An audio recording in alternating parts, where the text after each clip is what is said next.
Tá. Estou falando que conceito significa conter completamente, formar dentro de si. É aquilo que concebe ou entende uma ideia ou noção, de novo, representação geral abstrata de uma realidade. Ok? É uma ideia, uma concepção. A gente estava falando dessa abstração, dessa metáfora aqui, dizendo que os conceitos são as unidades que vão construir uma teoria, né? Fazendo a analogia do prédio. Eu tenho um edifício, né, que eu estou criando para entender a realidade, que é minha teoria. Eu tenho os tijolos, que são meus conceitos. Os tijolos com argamassa já assentados formam um todo coerente. E o método é a maneira de assentar esses tijolos. Eu gosto dessa metáfora feita por esse autor pelo seguinte: quando ele usa essa metáfora, ele está dizendo que, assim, se os tijolos estão assentados um do lado do outro, formando um todo na teoria, esses tijolos, esses conceitos, eles dependem um do outro para se definirem, né? E por que a gente faz isso? Por que a gente cria conceito das coisas, né? Porque o nosso trabalho, deixa eu ver se... Eu quero aqui, ó. O nosso trabalho é problematizar com o real, né? O Milton Santos fala que conceitos são questões postas à realidade, né? Você faz perguntas, você quer resolver problemas, né? Então, quando você fala um conceito de lugar e define ele como espaço vivido, você está problematizando algumas relações sociais aí com esse ponto no espaço. Você está problematizando as relações de pertencimento culturais, tá? Então, um bom conceito, ele serve para ter uma definição, né, de alguma coisa, mas não é uma definição pura, é uma definição que vai problematizar com o que você está trabalhando, tá? E ela vai problematizar uma questão particular. Outra coisa que conversa com essa nossa metáfora, olha, cada conceito parte de uma questão particular e, ao problematizar o real, de certa forma, desestabiliza conhecimentos herdados diante da permanente transformação que estamos mergulhados. Arthur está com o microfone aberto, Arthur. Quando ele fala que esses conceitos estão sempre em transformação, porque um conceito é definido quando você tem um problema para resolver, né, ou você está criando uma teoria, num momento histórico e num local específico, né? E dependendo do seu momento histórico e local específico, esse conceito ele vai ter que ser transformado, porque ele não serve mais, né? Ou ele vai ser colocado em desuso, tá? Por exemplo, o conceito de espaço é um conceito que vem sendo transformado ao longo da história da geografia, porque ele foi pensado de maneiras diferentes por grupos de pessoas diferentes em datas diferentes, tá? Então, isso é muito importante da transformação. Então, o que a gente fala de conceitos, eles vão representar, condensar, sintetizar uma realidade, para nos ajudar a entender essa realidade. Um outro fator que é importante também, não está aqui na apresentação, está no texto que vocês leram, que um conceito, geralmente, ele é específico de um campo do conhecimento, né? O que eu chamo de lugar para os arquitetos tem uma leve diferença do que eu chamo de lugar para os geógrafos, por exemplo. O espaço, quando a gente fala o espaço para o físico, é diferente do espaço dos geógrafos também. Então, ele também vai ter características diferentes, significados diferentes, dependendo do campo do conhecimento que está trabalhando. E eu gosto dessa frase aqui que se fala que muitos dos conceitos são datados, né, que a gente falou, e foram criados no momento histórico, né? Eles têm uma maneira de não morrer, né? Quando ele fala assim, todavia são submetidos à exigência de renovação, de substituição, de mutação, que dão à filosofia uma história e uma geografia agitadas, né?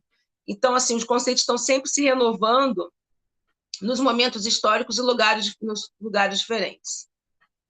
Bem, o autor que a gente está trabalhando, Rogério Hasber, quando fala desses conceitos fundamentais, ele fala o seguinte, que vai criar uma constelação de conceitos a partir da problematização da categoria central da geografia, que é o espaço.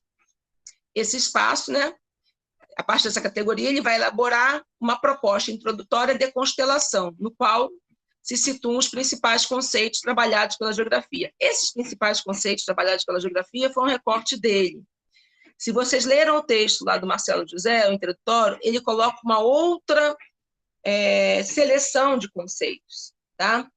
Mas esses conceitos que o Rogério põe aqui também são explorados pelo Marcelo, tudo bem? Então, por isso que eu trouxe para vocês, e são os mais populares quando a gente fala de pesquisa socioespacial, né? Quando eu estou falando de uma RI olhando para o espaço, políticas públicas olhando para o espaço. Então, esses conceitos são os mais pops da geografia e conversam com o território, por isso que eu trouxe eles aqui. Tá.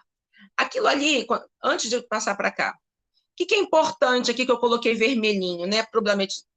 Vermelhinho não, coloridinho. Problematização, categoria, espaço e conceitos. Problematização é ver a realidade a partir de fazer perguntas, a partir de problemas a serem resolvidos. Então, ele vai problematizar o espaço com olhares de semânticas diferentes para ter outros conceitos. É isso que ele quer dizer, vai fazer perguntas, né?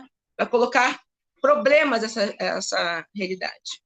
Outra palavrinha bacana aqui é categoria. No texto se fala bastante que categoria pode ser um tipo de conceito mais geral, tá certo? Mais básico, como se fosse um grande guarda-chuva, assim, a categoria espaço. Na categoria espaço, eu tenho lugar, território, região, paisagem, tá certo?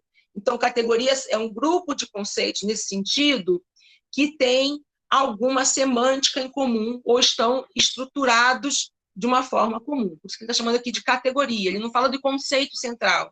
Ele chama de categoria porque dentro de todos esses outros conceitos que a gente vai trabalhar, tem o conceito de espaço. Tá? Aí aqui, copiei e colei um pedacinho do livro mesmo. Ó. Deixa eu ver o coisa que eu quero ler para vocês. Ó, assim, o conceito não nega todo um conjunto de outros conceitos que jogam seu foco sobre outras problemáticas e dimensões, e que, no conjunto, formam uma complexa família de conceitos.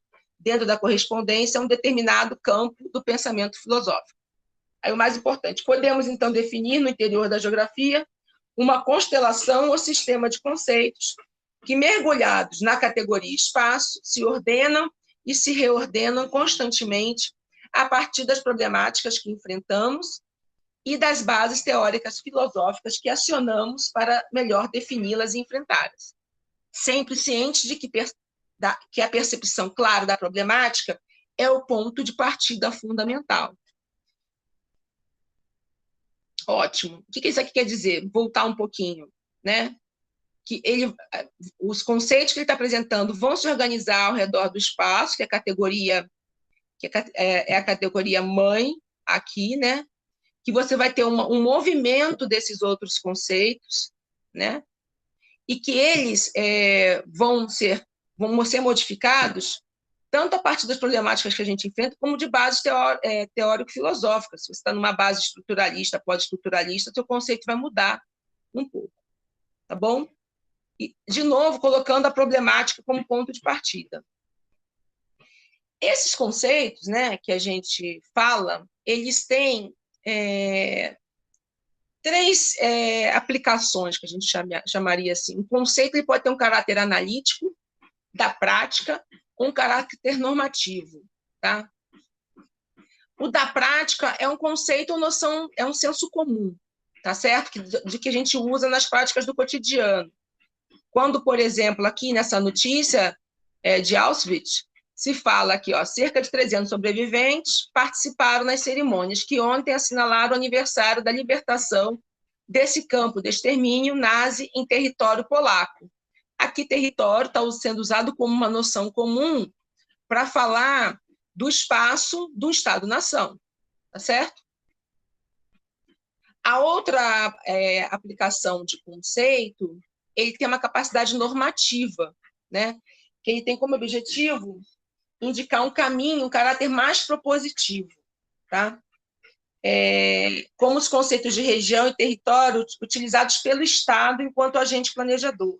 Exemplo, as regiões metropolitanas e aglomerações urbanas definidas por lei na Constituição Federal de 1988. Elas são grupos de municípios vizinhos, né, que são instituídas por lei estadual, tá? E que elas têm o objetivo de integrar a organização, planejamento e execução de funções públicas de interesse comum. Então, aqui, ó, em vermelhinho, deixa eu ver se eu vermelho, isso. Em vermelhinho, eu tenho os municípios, que são as sedes das regiões metropolitanas, tá? O núcleo, e em amarelinho, o município dessas regiões metropolitanas. Situação em 2015. A gente tem uma situação muito doida no Brasil. Como elas são criadas por lei estadual, elas deveriam ser criadas, é o objetivo, para ajudar no planejamento dessas regiões, né? Mas elas são criadas muitas vezes de forma artificial, só para poder... Tá falhando aqui.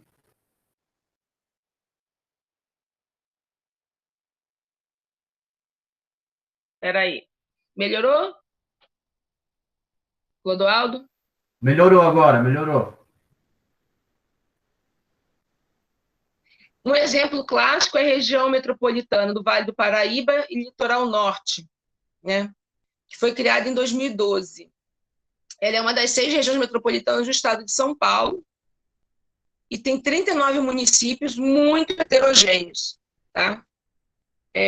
Não faria sentido criar uma região metropolitana juntando o litoral e o Vale do Paraíba.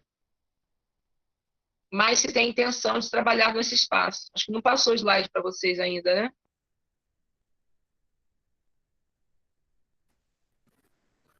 Gente, tá legal isso.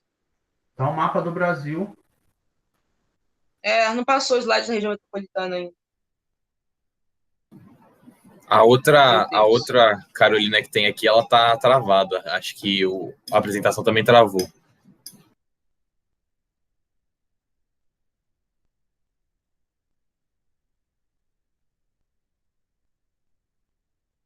Alguém viu uns anos atrás um filme chamado Um Dia de Fúria? Eu o vi. Michael Douglas, quando o Michael Douglas ainda era jovem? Eu estou prestes a entrar no Dia de Fúria com a internet aqui. A outra conexão, deixa só o microfone e fecha o vídeo para ver se melhora. Espera aí.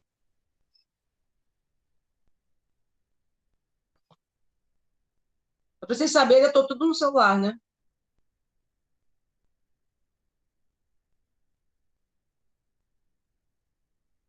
Ai, gente.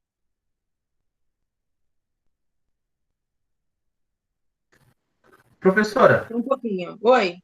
a senhora quer mandar a apresentação para mim e eu vou mandando? Eu vou passando? Ela está no Moodle. Tá, deixa eu tentar baixar aqui, aí eu vou passando a apresentação, a senhora vai falando.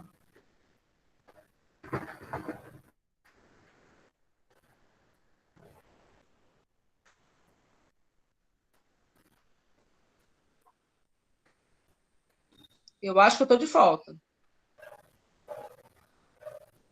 Deixa eu compartilhar de novo. Ai, ai.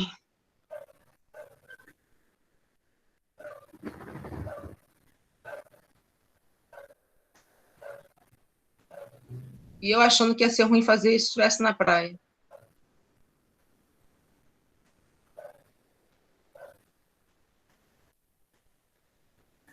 Acho que foi, ó.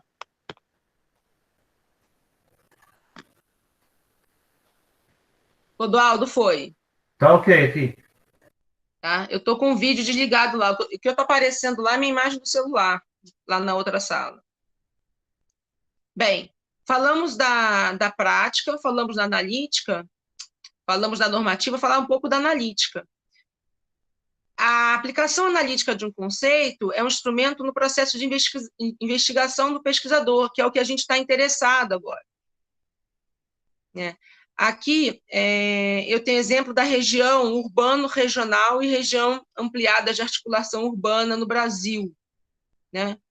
Vejam que em cinza eu tenho uma região aqui, ó, ele está falando de região urbano-regional, que pega parte do Sudeste e parte do Centro-Oeste, né? Que essas regiões não são as regiões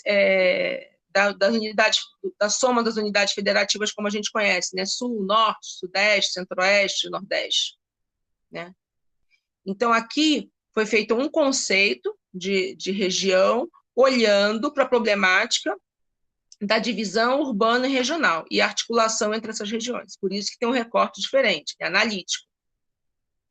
Aqui, de novo, eu posso trabalhar com uma região também, né, mas num exemplo em que eu estou trabalhando com a definição dessas áreas em função da articulação dela com as metrópoles, não vou chamar de globais, né, nacionais e regionais. Tá? Cada tracinho desse indica que a conexão entre dois pontos no espaço, né, é mais forte, né? E por onde se estende essas linhas seriam as regiões. Bem, uma coisa importante é que essas três categorias, a analítica, né, deixa eu ver, eu sempre esqueço do meio, a prática e a normativa, elas vão estar presentes no trabalho do planejador. Então, você vai estar trabalhando com ela o tempo todo. Quando você está do planejador ou do cara de políticas públicas, do cara de RI, na filosofia, não sei, na filosofia talvez um conceito mais analítico mesmo, tá? E na economia também, você vai trabalhar com esses três conceitos. O que o senso comum, como o senso comum vê aquilo, né? Como ele chama aquilo, um conceito que você criou dentro de um escopo de uma teoria, ou que alguém criou, né? Na verdade, a gente trabalha, na maioria das vezes, com um arsenal conceitual já criado por outras pessoas, né?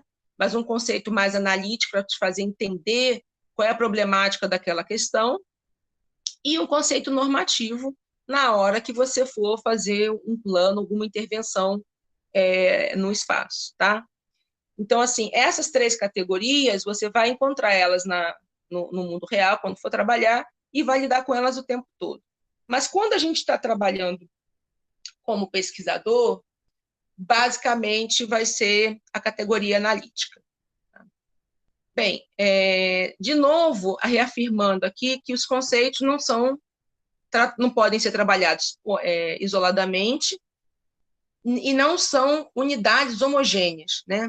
Eles são sempre múltiplos, tanto no sentido interno, com seus elementos, suas sobreposições, sua fibricidade, em termos da problemática do foco central, quanto no sentido externo, na relação com os outros conceitos dentro de uma constelação. O que isso quer dizer? Né? O conceito ele não vai ser homogêneo, definindo não é tudo que é igual àquela definição que vai estar dentro daquele conceito, ele vai ter sua complexidade ali dentro, e além dessa complexidade interna, ele vai se relacionar com outros conceitos, né? O conceito de espaço, com o conceito de região, com de lugar, essa relação entre esses conceitos que deixa sempre aberto a ter novas conexões e serem revistos. E aqui o foco, né, desse modelo apresentado pelo professor Hasler, da constelação de conceitos, que tem o espaço como categoria principal, tá? Que esse espaço vai iluminar esses outros conceitos. Ele até brinca que fala que o espaço seria o Sol e os outros conceitos seriam planetas orbitando ao redor do Sol, né? E que o espaço iluminaria esses outros conceitos, que cada um deles, né, tem um foco de problemáticas específicas para olhar o espaço, tá? Esse espaço aí, deixa eu só passar mais um, aqui, ó.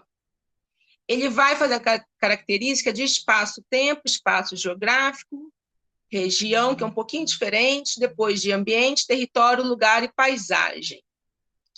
Ambiente, território, lugar e paisagem são os planetinhas, né? São os que vão derivar. Percebam que região, vocês estão vendo minha setinha na tela?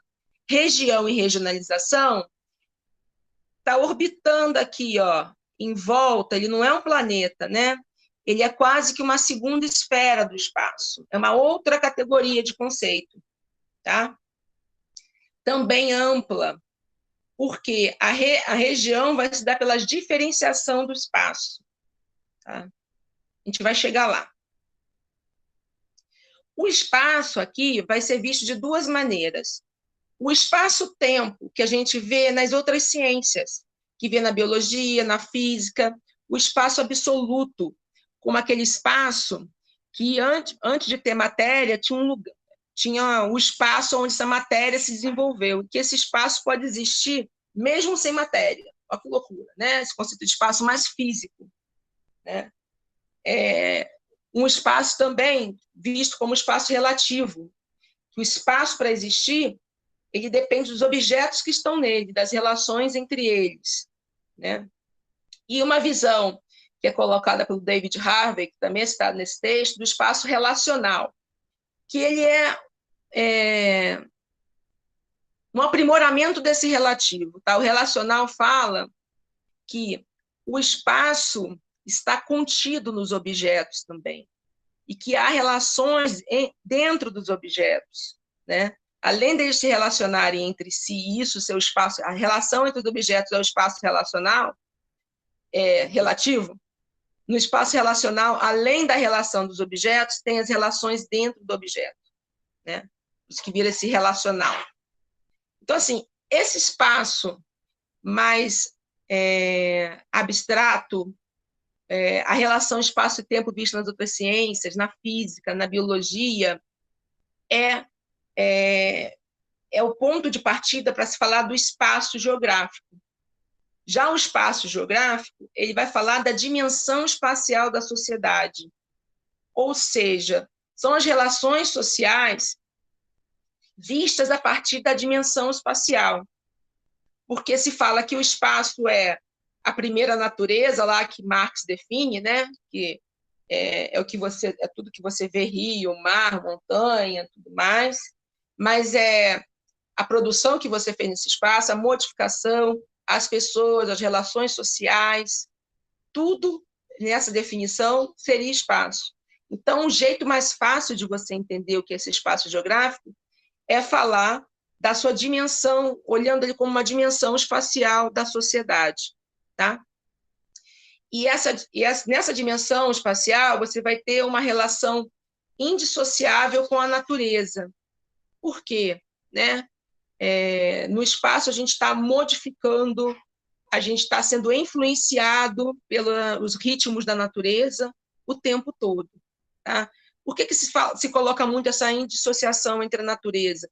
Porque na década de 70 se falava muito em espaço social, o espaço só era onde tinha homem, espaço geográfico. Um espaço que não tinha ninguém era colocado como não espaço, né? E um espaço não transformado pelo homem, onde o homem vivia de forma apenas, vamos dizer assim, só fazendo coleta, também não era tido como esse tipo de espaço. E agora não, se vê a relação intrínseca com a natureza, tanto da natureza influenciando as relações humanas, quanto as relações humanas, é um assunto que eu fico triste de falar, né? Destruindo a natureza. Bem, isso aqui a gente já falou. E eu fiz isso aqui, ó, para a gente brincar um pouco, né? Nessa constelação, vai aparecer as categorias mestras de espaço-tempo e para a geografia, o espaço geográfico, tá? Que ele vai focalizar sobre a dimensão espacial da sociedade, que inclui, evidentemente, a indissociabilidade entre o social e o natural. Ok? De novo. Essa centralidade do espaço geográfico vai iluminar o sistema geográfico de conceitos, né? Sendo que, na primeira esfera que a gente vai analisar, que é a regionalização, a questão aí não é olhar para esse espaço geográfico, dimensão espacial das relações sociais, só com um foco diferente. Não é o foco. apenas. Eu estou trabalhando com diferenciação de espaços, tá? Isso que é importante, diferenciação, articulação / desarticulação do espaço geográfico. Tá? E nisso eu vou ter lógicas zonais ou de áreas, lógicas reticulares de redes e lógica espacial do aglomerado. Então, a região, a partir da problemática espacial, ela vai fazer distinção de formas de articulação, desarticulação. Nesse sentido, quando se coloca nessa constelação de lugares, a gente coloca a região como um conceito mais amplo, né? A problemática dela é a diferenciação espacial, tanto no sentido de diferenças de natureza mais qualitativas, quanto diferenças do grau de densidade mais quantitativas. Tá? É um conceito envolvido com lógicas / lógicas de construção do espaço geográfico, zonal e reticular. Tá? O zonal, estou falando de uma área, né, de uma área contígua, uma área que tem uma relativa uniformidade, homogeneidade. E quando eu falo da lógica reticular, eu estou falando em coesão. Veja, o zonal fala de uniformidade, homogeneidade numa área. E a região vai falar de coesão. Como essas áreas, a força da relação entre essas áreas é mais coesa ou ela é mais frouxa, né? Está falando aqui dessa coesão ser funcional ou simbólica também. Não gostei. Aqui o exemplo, achei demais, tá, gente? Porque eu parei forte. Um exemplo de região zonal, tá? O Brasil dividido em zonas fisiográficas, em regiões fisiográficas, onde a homogeneidade é dada pelas características naturais, né? Por bacias hidrográficas, por relevo, por tipo de vegetação. Isso que se chamam regiões fisiográficas. E aqui, de novo, a gente já viu esse mapa antes, uma região reticular. Por exemplo, olhando aqui em torno de Manaus, eu tenho a cidade de Manaus se relacionando com outras cidades, aqui no estado do Amazonas, principalmente. Veja que a relação dela não é tão forte assim com Belém, né? E aqui eu teria uma região de influência da cidade de Manaus. Essas áreas aqui têm homogeneidade em relação a aspectos naturais? Não, a gente vai ver ali que são regiões fisiográficas diferentes no estado do Amazonas. E nem econômicos. Essa região vai ser estabelecida pela coesão dessas relações, que podem ser relações de comércio, relações de estudo, trabalho, relações financeiras. Tá? Aqui esse zoomzinho está bem legal, olha, vocês conseguem ver no sul como uma região se organiza em torno da cidade de Cascavel. Muito bem. Enquanto a região ela vai ser uma diferenciação de áreas, quando eu falo dos outros conceitos que vão habitar, ambiente, território, lugar e paisagem, eles vão ter focos em relação a distintas dimensões espaciais privilegiadas. Eu vou privilegiar uma dimensão espacial específica. Vamos ver isso agora. A paisagem. Eu vou privilegiar a dimensão do espaço de representações. O que é isso, né? A paisagem é tudo aquilo que nós vemos, que nossa visão alcança, é a paisagem. Esta pode ser definida como domínio do visível, aquilo que a vista abarca. Não é formada apenas de volumes, mas também de cores, movimentos, odores, sons e etc. Ela é uma forma, uma aparência. Tem um possível descompasso entre aparência e essência, né? Eu posso ter um conteúdo por trás da paisagem, ele pode estar em consonância ou em contradição com essa forma, e com o que ela, por hábito ou ideologia, nos sugere. Exemplo, uma paisagem bucólica em uma franja rural urbana. Isso é um espaço rural ou verniz de ruralidade para justificar o pagamento de imposto territorial rural mais barato que IPTU. Né? Então, a gente vai ter terrenos mantivos como reserva de valor. Então, olha uma paisagem bucólica ali, com grandes chácaras, né? mas que, na verdade, são residências unifamiliares, né, que estão, além de buscar um ambiente mais bucólico, essa representação bucólica, estão também fugindo do imposto. A paisagem, ela tem limitada como chave de acesso à análise espacial. Trata-se de uma forma, de uma aparência. Então, estou falando assim, que ela limita você a entender algumas relações espaciais. Você vai olhar para a forma, para a aparência, quais são os significados culturais, sociais que estão ali representados. Isso é ruim? A resposta sempre é não, tá? Não, sempre é não quando a gente pergunta se uma limitação de um conceito é ruim. Não, você tem que saber lidar com as limitações e entender quando usá-las, né?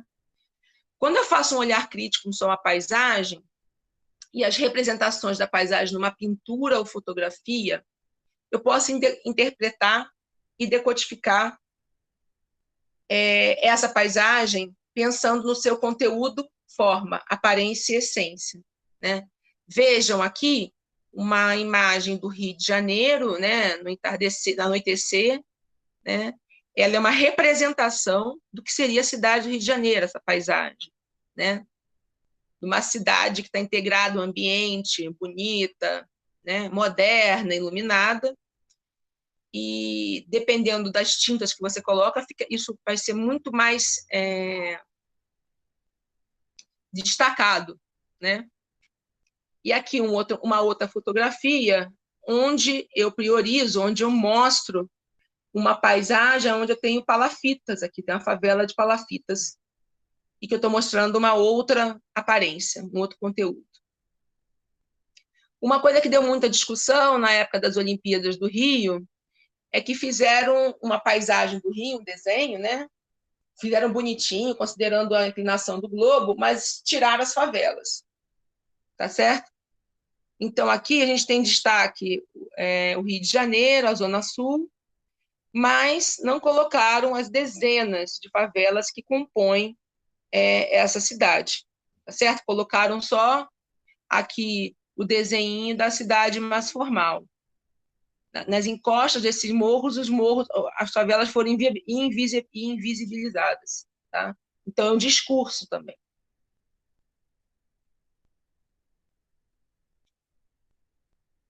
Uma outra matéria que é interessante, né? Que foi a matéria do Globo, que o Google iria diminuir a presença de favelas no seu serviço de Google Maps na época das Olimpíadas, né? Então, ele tirou a palavra favela. Veja aqui na foto da esquerda, na imagem da esquerda, a favela Sumaré, e aqui ele só escreve Sumaré também. Quem viu Bacurau, viu que Bacurau tinha sumido do mapa do Google, lá daquele professor que dava aula, né? Aquilo era uma construção importante da representação daquele lugar. Se não está no mapa, você não existe.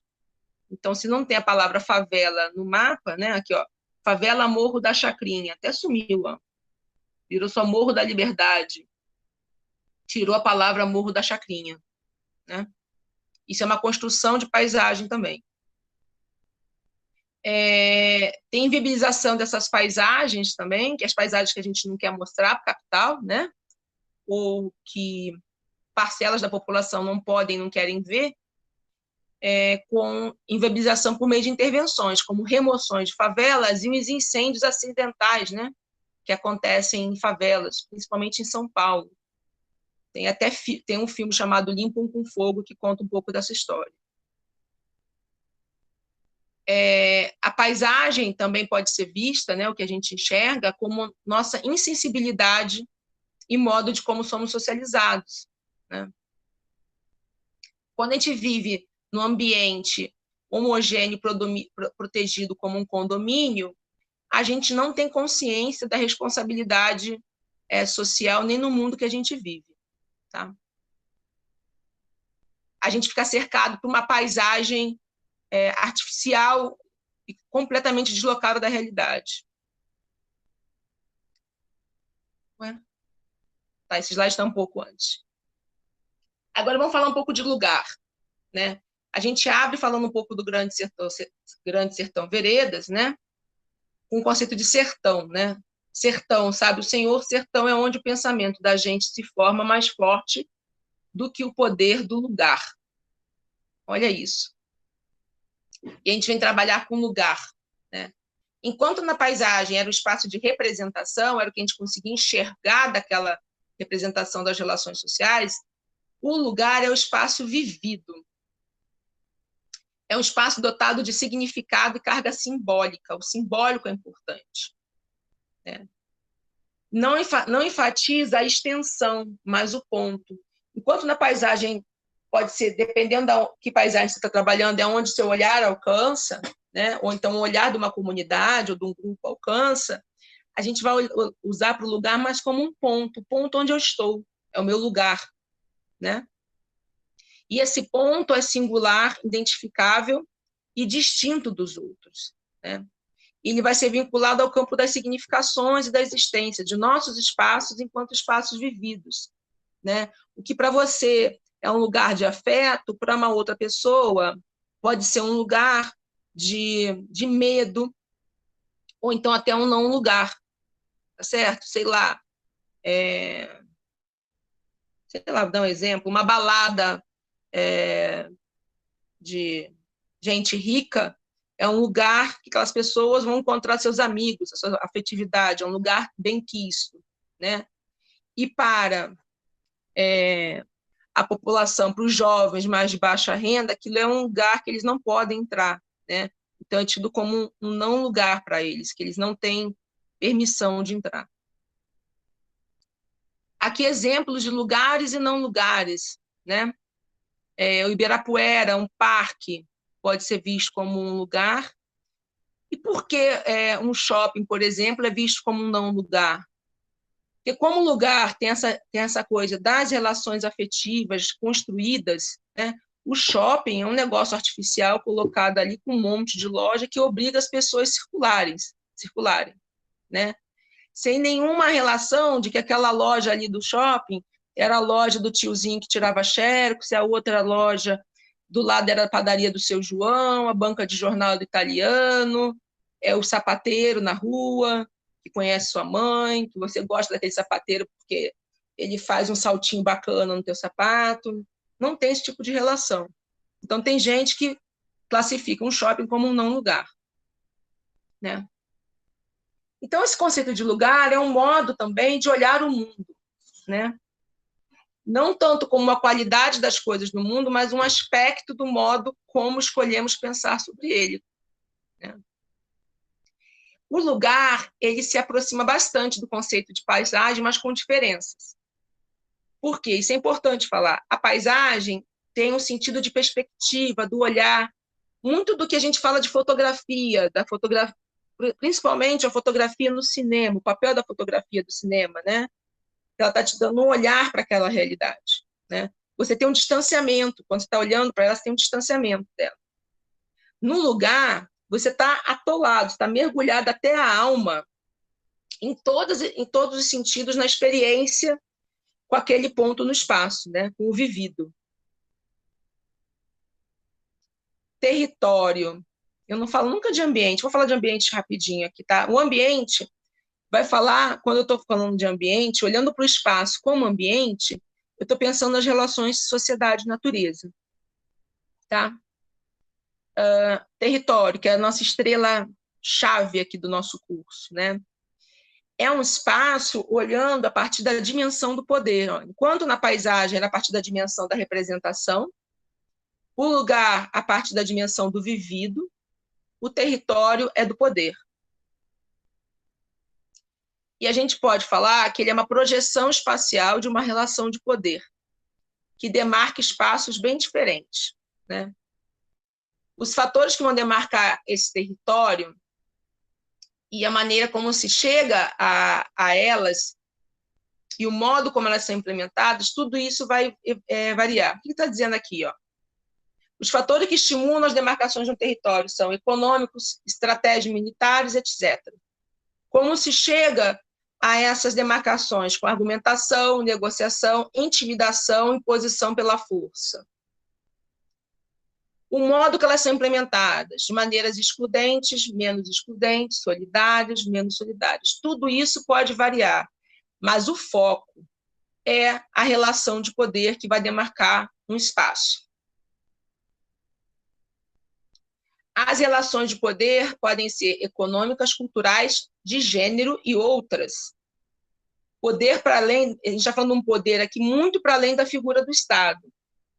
Então, assim, não há um único tipo de poder, também não há um único tipo de território, né? Mas aí o que é o poder? Ele vai ter conotações diversas, desde a perspectiva tradicional, né? Do caráter contratualista, vinculado ao papel jurídico-administrativo do Estado moderno, até abordagens mais amplas e relacionais, que entende como o poder como inerente a toda a relação social. A gente usa um pouco as definições e o construto teórico da Hannah Arendt para falar de poder aqui. Ó. O poder é sempre, como diríamos, um potencial de poder, não uma entidade imutável, mensurável e confiável como a força. Enquanto a força é a qualidade natural do indivíduo isolado. O poder passa a existir entre os homens quando eles agem juntos e desaparecem no instante que eles se dispersam. O que isso quer dizer? O que ela está dizendo aqui é que o poder é produto de um pacto também. Ninguém tem um poder isolado. Você pode ter uma força bruta, você pode ter uma força de dinheiro, de capital, mas você só vai exercer o seu poder se você tiver gente que topa deixar que você exerça o poder sobre elas. Então, o pacto de um grupo. Tá? E essa relação de poder entre um grupo, elas podem se transformar, se desaparecer e se dispersar. Ó, de novo, ela vai falar essa coisa do grupo. Ó. Corresponde à habilidade humana de agir em uníssono, em comum acordo. O poder jamais é propriedade do indivíduo. Pertence a ele e a um grupo. Existe apenas enquanto o grupo se mantiver unido. Então, se eu falar... Está gravado, né? Dane-se. Então, se eu falar que os filhos do Bolsonaro têm um poder muito grande sobre o contingente da população, esse poder não é só dos filhos dele, é desse grupo que está pensando e está respondendo aos estímulos dele. Na hora que esse grupo some e ficam só eles tweetando e postando no Facebook, não existe mais o poder. Tá? Bem, além desse caráter grupal, podemos dizer também que alguém está no poder, estamos, na realidade, nos referindo ao fato da pessoa encontrar-se investida de poder por um certo número de pessoas para atuar em seu nome. Então, o presidente da República está investido de poder, né, pela população, que diz que quando, num jogo, numa eleição democrática, quem obtiver mais votos ganha o direito de representá-lo, de decidir por ela. No momento que o grupo da onde o poder se origina desaparece, o poder dessa pessoa também desaparece, evidente. E aí é uma coisa bem interessante que fala que assim, a pessoa que é investida de poder, né, ela vai usar a pessoa, a instituição, o governo, né, só vai aparecer violência quando esse poder está em risco de ser perdido. E aí tenta o domínio através da violência pura, que sempre aparece quando o poder está em vias de ser perdido. Né? Então, politicamente falando, é insuficiente dizer não ser o poder e a violência a mesma coisa. O poder e a violência se opõem, onde um domina de forma absoluta, o outro está ausente. Eu gosto muito disso, de falar dessa frase dela, né? Aonde domina o poder bem construído, de relações, de negociação, você não tem o uso da violência. Quando esse poder rui, as relações os pactos são desconsiderados, a violência assume para poder tentar manter o poder pré-existente. Um outro cara que é bastante utilizado, eu vou fechar a porta aqui, pessoal.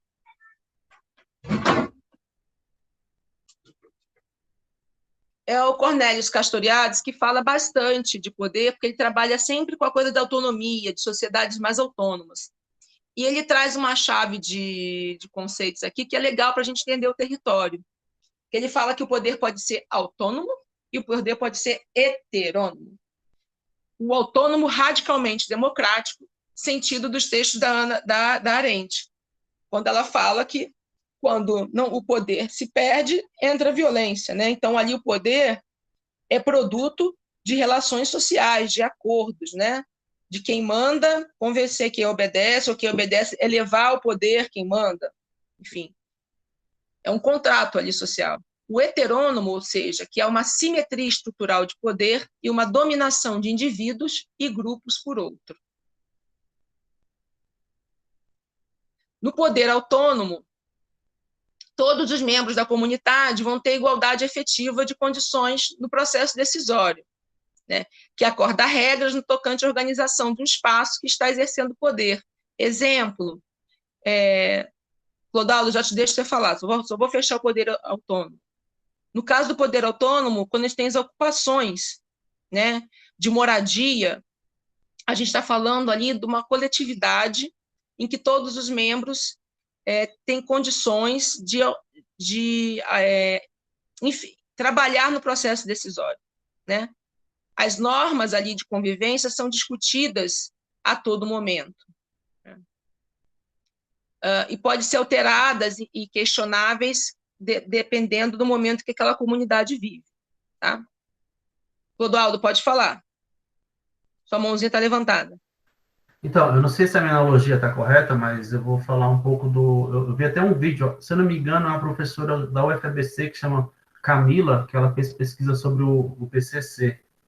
Não sei se eu estou lembrado se o nome dela é Camila mesmo, eu estou confundindo. É ela mesma, a Camila trabalha com crime.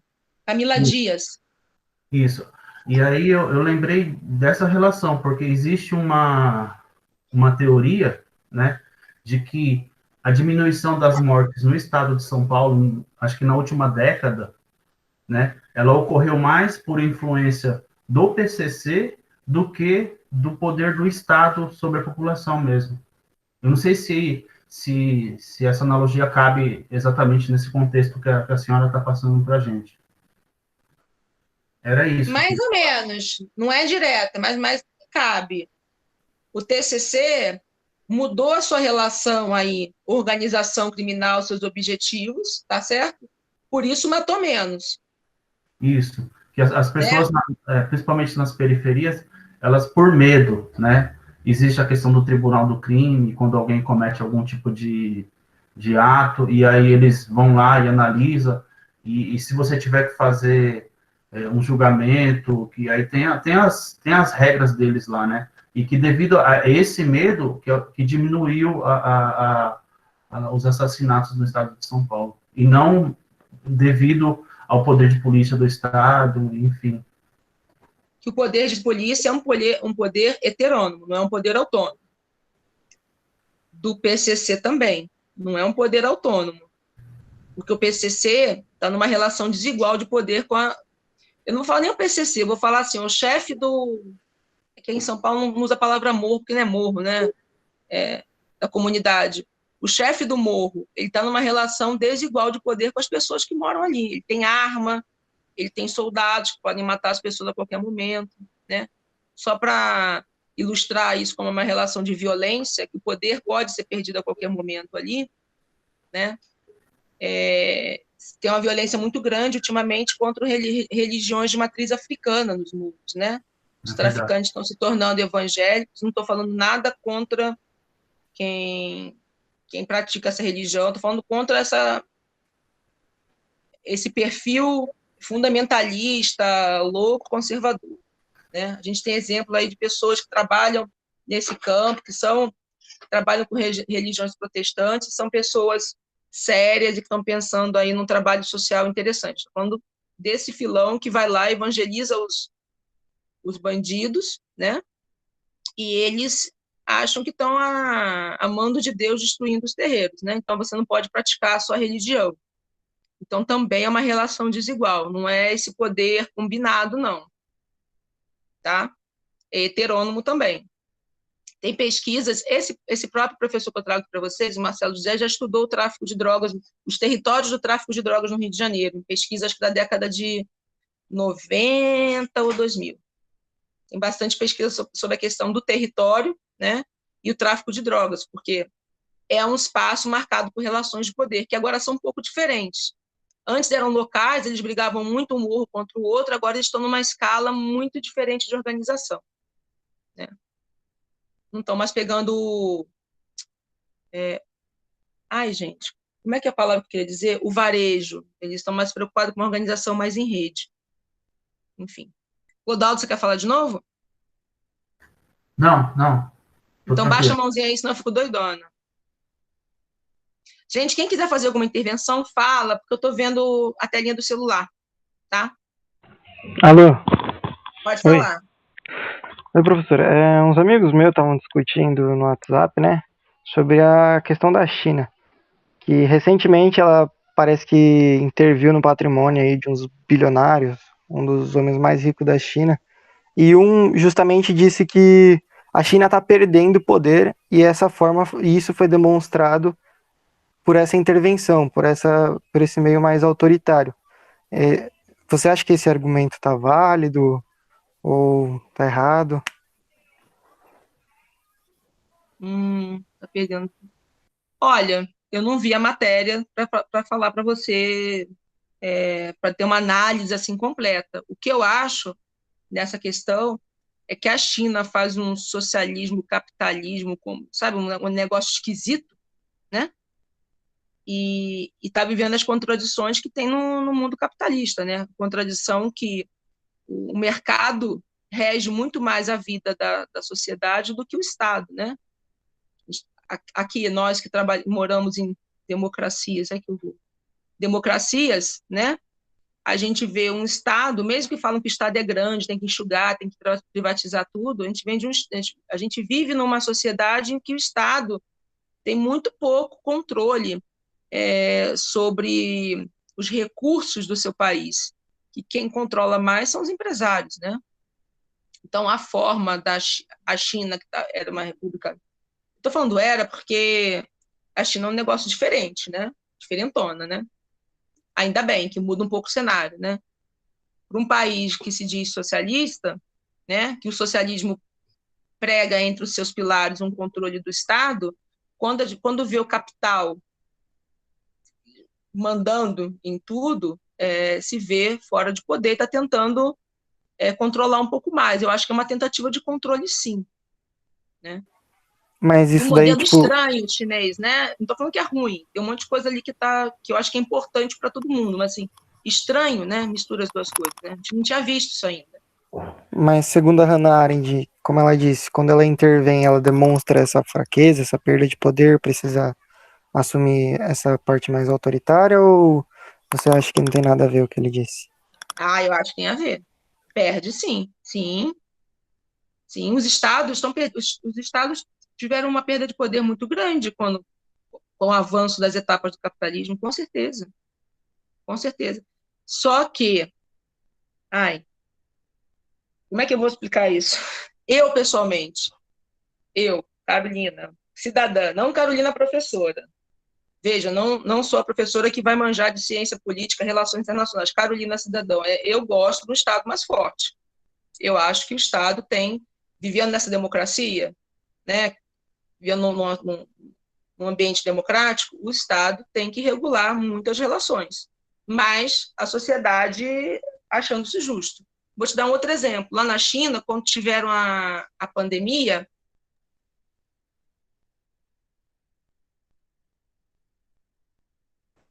Professora, a senhora caiu.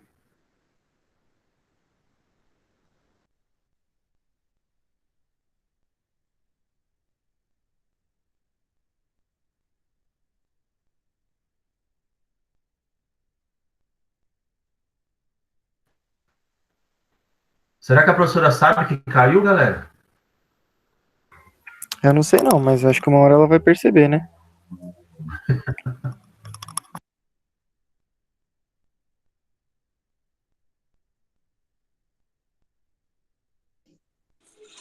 Aguardemos.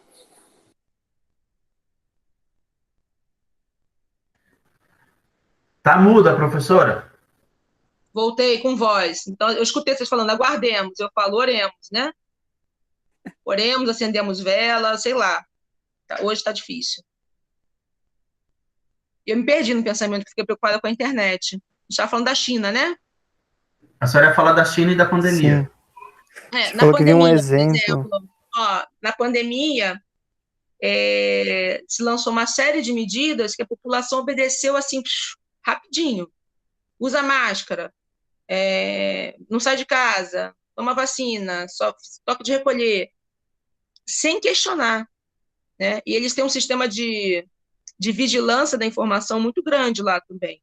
Para a gente é inimaginável, mas a população aceita esse sistema de vigilância, acha que isso é... Não estou falando que toda, tá? Grande parte aceita que isso é bom. Então, assim, aí o poder está funcionando. A China tem um poder grande sobre a sua população e a população está respondendo com isso, sem protesto, sem nada. Porque ela acredita que ela outorgou esse poder de decidir para onde eu vou, para onde eu quero, o que eu quero fazer, para não pegar coronavírus, entendeu? Então, aí um outro exemplo que aí já é diferente desse de intervir nas grandes fortunas. Tudo bem? Sim, obrigado. Deixa eu achar minha apresentação de novo, né? Não está compartilhado, tem que compartilhar mais uma vez, né? Mas já está acabando, gente.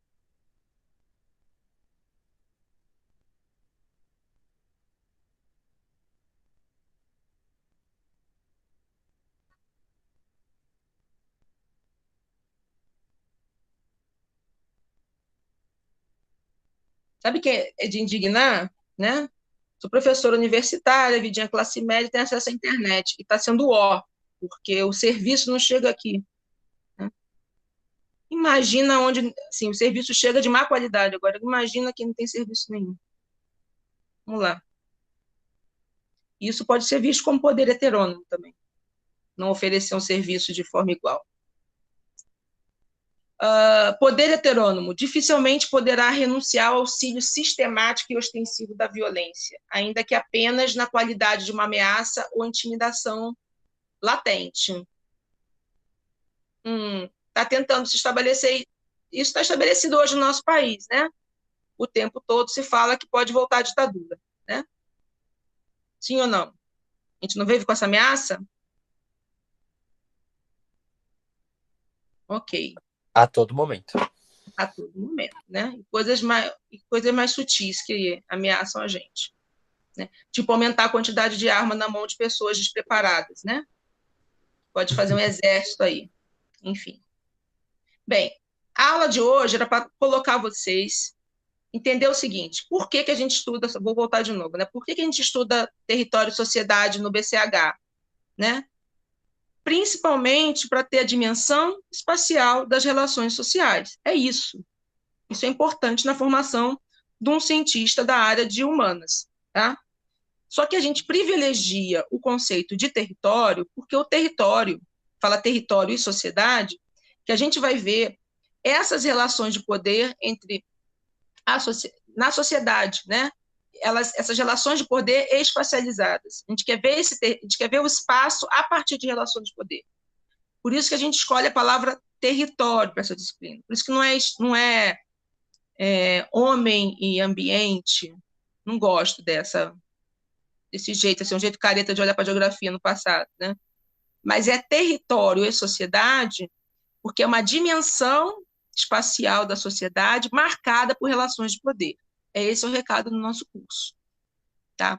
O final da aula vai falar mais de poder, né? Hoje, fala de poderes diferentes, um poder que é construído a partir do grupo, ele não quer dizer que poder sempre é ruim, né? É um poder que é outorgado, e um poder que é imposto de um grupo para o outro, né? Então, isso também, eu tenho territórios autônomos e tenho territórios também que são, não vou chamar de heterônomos, né, mas territórios da imposição. O texto da atividade 4, atividade 4 é no outro curso. Eu vou enlouquecer, gente, eu tenho que botar um mural aqui atrás de mim. O texto da atividade 2 de vocês, que fala sobre as ocupações em 2015, de vários lugares diferentes, várias cidades globais, vai discutir bastante a questão desse poder autônomo e desse poder heterônomo lá, de como se construíram os estados, como os estados perderam poder e como esses movimentos estavam criando territórios, tá bom? O que eu quero é que vocês discutam um pouquinho o que esse texto traz, tá? Alguma dúvida, pessoal? Alguém quer falar alguma coisa? Não. Tem que sair falando porque... Deixa eu voltar aqui para a tela. Agora vou parar de compartilhar a tela, que eu vejo o rostinho de vocês. Tá? Peço a vocês paciência com a confusão que a professora fez no Moodle, que repostem as atividades lá na atividade 1 e que coloquem a atividade 2 lá na atividade 2. Tá? Eu quero deixar o Moodle, aprender a usar o Moodle durante esses 2 cursos que eu estou dando direitinho. Depois aprendo uma coisa nova, de fazer formulário no Google. Quer dizer, a gente usa formulário do Google, mas nunca tinha pensado para fazer atividade, né? Então, eu vou continuar nessa forma de organização. Se professora, você falou, eu esqueci, não tem problema. Depois eu não vou prejudicar ninguém porque a atividade estava colocada no lugar errado. Só peço ajuda para postar de novo, para ficar tudo arrumadinho para mim. Tá bom? Uhum. Professora, você poderia mudar também as datas de entrega, em vez de ser nas sextas-feiras, fossem no domingo? Igual, hoje... Gabriel, eu vou fazer uma outra, vou te devolver com uma outra resposta. Eu ampliei o prazo, lá no Tidia tem uma pessoa esclerosada, no Moodle. Vou parar de gravar, que isso aqui é coisa nada a ver. Não vou deixar gravado, que alguém pode ter essa dúvida. Lá no Moodle tem data de entrega e tem uma coisa de prazo final de entrega. Que você pode adicionar atividade. Eu coloquei todo o prazo final de entrega para o final do curso. Então, se você não entregar na sexta, entregar no domingo, não tem problema. Vai aparecer lá em atraso, mas não vou... Putz, esse cara entregou 2 dias depois que estava lá a atividade, não vou nem considerar, não é isso. Os prazos de entrega são importantes para vocês estarem conversando com a disciplina, não deixar atrasar muito, senão vocês não vão conversar com a aula síncrona, entendeu? Mas pode entregar 2 dias depois, 3 dias depois. O importante tenta entregar mais ou menos próximo da data que a professora pede. Não conseguiu? Não perde do horizonte de entregar as atividades, não deixa atividade sem fazer, porque isso é uma parte importante da sua nota e é um jeito de eu ver que vocês estão participando do curso, né? A gente não é uma aula comum que vai ter presença na aula síncrona, não. Como é que a gente avalia se o aluno está vindo à aula? Se ele está fazendo as atividades. Então, assim, não deixem de fazer as atividades porque perderam o prazo, façam. Porque elas vão ajudar vocês a entender melhor o curso e fazer o trabalho final. Tá, Gabriel? Eu não vou alterar lá de novo a data de entrega, senão vai ser um trampo danado e daqui a pouco eu vou fazer confusão de atividade de novo. Mas todos saibam, que já está com prazo para o final do curso. O dia 30 de abril, você pode entregar a sua atividade. Pode entregar sim, né? Cumpriu lá os pontos no videogame, mas aí você vai sair do calendário de discussão do curso, que eu acho ruim, né? Mas como vocês são adultos, né? Eu estou dando aula para profissionais júniores, vamos pensar assim, júnior no ponto que vocês estão se formando, vocês não precisam que a professora fique brigando porque não entregou a atividade no dia, né? Que tire ponto por causa disso.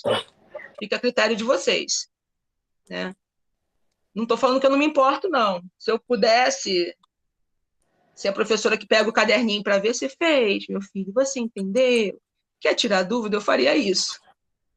Eu fico preocupada se vocês estão aproveitando o curso, querem trazer outras coisas, mas o que eu estou querendo dizer é que é uma decisão individual, né? A gente está num momento super difícil de pandemia, que a relação é esquisita essa. Eu estou vendo o rostinho de vocês do tamanho da ponta do meu dedo no meu celular, porque meu notebook travou, né? essa aula estranha remoto. Se vocês não fizerem as atividades, é ruim para vocês mesmos, né? Mas peço, só para avisar, aproveitem que tem esse relaxamento de poder entregar atividade, sempre façam todas. Vai ser legal fazer as atividades. Entendi, obrigado. De nada. Mais alguma dúvida, pessoal? Não? Eu tenho uma dúvida, professora, já que estão falando sobre o trabalho.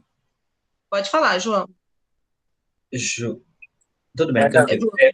Professora, na atividade 2, vamos para relacionar o poder, território e o conceito de estrela. É sobre aquele texto da constelação de conceitos, o conceito de estrela? Não, isso aí eu tenho que parar de fazer isso. Isso é informalidade da sua professora, tá? Eu falo que ele é estrela do nosso curso porque está lá território e sociedade, entendeu? Entendi. Meu Deus do céu. Não, Bernardo, ótima sua pergunta. Eu tenho que entender que brincadeiras, sabe, informalidade é só na aula ao vivo. No escrito, não dá. Mas, assim, ele é o conceito-chave da nossa disciplina, né? A gente está mostrando a dimensão espacial da sociedade vista pelas relações de poder. Então, é território até morrer, até encher o saco, né? Por isso que ele é o conceito estrela da nossa disciplina. Aí eu cheguei a pensar nisso, mas tinha um texto lá sobre o conceito estrela constelação, eu fiquei meio esquisito, será que é? Mas entendi agora, obrigado, professora. É porque essa coisa de constelação de conceitos, eles puxam lá da filosofia. Esse texto do Rogério Rasgo, da constelação de conceitos, começa super difícil. Eu também achei meio viajado. Muito, muito difícil. O texto o livro do Marcelo é porque o Rogério, ele trabalha melhor essa questão do território, né? Mas o texto dele é difícil de ler. Por isso que eu faço questão de ter aula síncrona com vocês. O texto do Marcelo é mais didático, ele é mais professorzão, assim, de graduação. Sabe? Eu tinha vontade de adotar o livrinho dele de conceitos socioespaciais, principais, os fundamentais conceitos socioespaciais na graduação, porque ele não é raso, ele deixa a substância do texto, mas ele sintetiza bem e faz metáforas boas, ele é um bom professor. Ele foi meu professor, né? Não estou puxando o saco que foi meu professor, eu vi ele fazendo isso, né? Meio carrancudão, mas é um cara que sabe escrever bem. Mas é a visão de uma professora que foi aluna do cara, né? Não posso colocar isso no curso inteiro, né? Mas o Rogério traz questões mais atuais, não mais atuais, mais complexas, por isso que a gente traz o Rogério também. Mas a professora ajuda vocês a entender o texto dele, pode deixar, tá? Tudo bem, então, obrigado, professora. Mas dá uma olhadinha nos textos de território do Marcelo, que você vai achar mais fácil também. Não, ele eu comecei a ler sim, achei tranquilo. Ele é bem tranquilinho, bem tranquilinho. Tá? Mais alguma dúvida, pessoal? Alguma pontuação? Quer falar alguma coisa? Não? Vamos encerrar hoje mais cedo, então, né? Já não estou usando as 2 horas, porque a internet caiu 850 mil vezes, né, hoje. A gente deu uma aula por volta de 1 hora. Meu sonho é...